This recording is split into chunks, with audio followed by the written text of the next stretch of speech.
Hallo und willkommen in meiner Küche. In diesem Video zeige ich, wie ich diesen Pfannkuchen mit Spargel, gekochtem Schinken und Ei mache.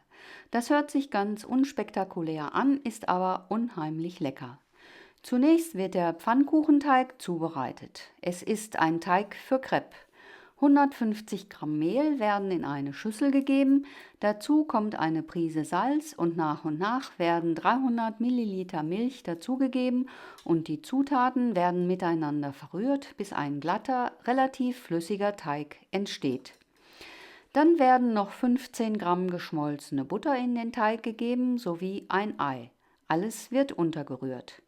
Wenn noch kleine Klümpchen im Teig sind, ist das nicht schlimm, denn der Teig sollte anschließend noch eine Stunde ruhen. Wer dem Teig die Ruhezeit nicht geben kann, sollte die Klümpchen mit einem Handmixer verrühren. Hier ist das Rezept für den Teig. Hier habe ich frischen Spargel, den ich noch schälen muss. Dazu nimmt man am besten einen Sparschäler und setzt die einzelnen Schnitte leicht überlappend an. Gerade am unteren Ende der Stangen muss die äußere ledrige Haut des Spargels sehr sorgfältig entfernt werden, denn sie ist nicht genießbar und kann auch nicht weich gekocht werden.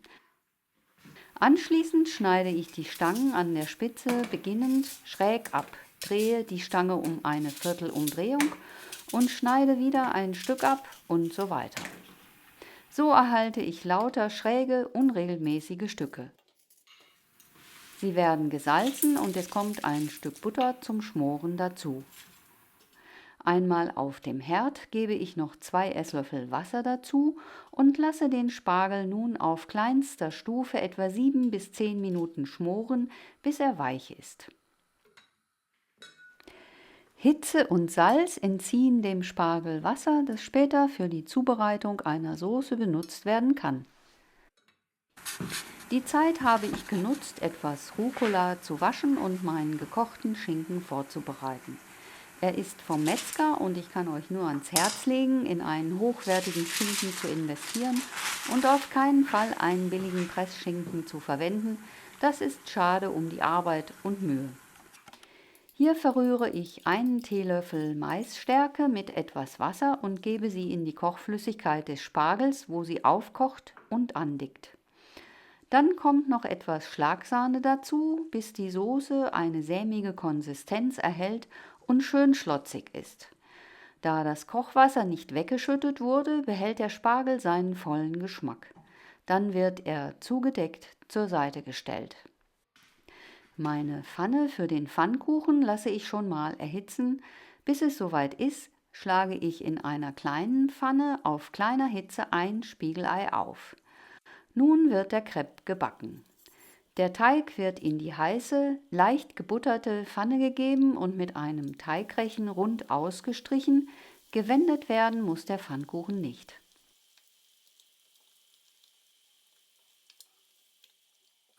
Sobald die Oberfläche trocken ist, werden Schinken und Ei darauf gegeben. Dabei sollte das Eigelb sich möglichst im Zentrum befinden.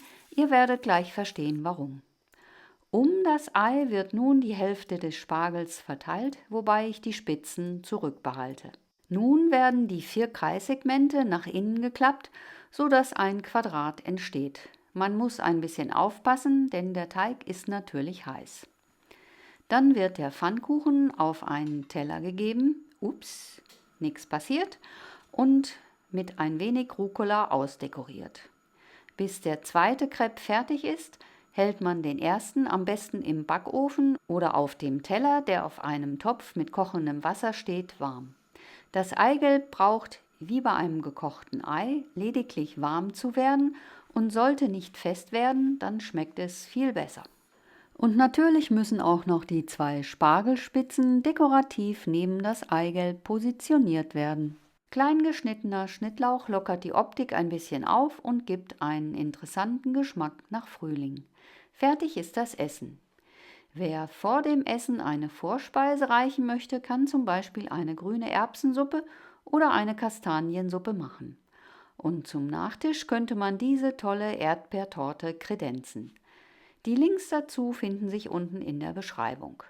Spargel, Ei und Schinken harmonieren wunderbar miteinander und der Pfannkuchen ist weich und nicht zu dominant. Ich hoffe wirklich, ihr probiert dieses Essen einmal aus, denn es ist unheimlich lecker. Die Zutaten und Mengenangaben finden sich diesmal am Ende des Videos auf Deutsch und auf Englisch. Viel Spaß beim Nachkochen und wie immer, guten Appetit!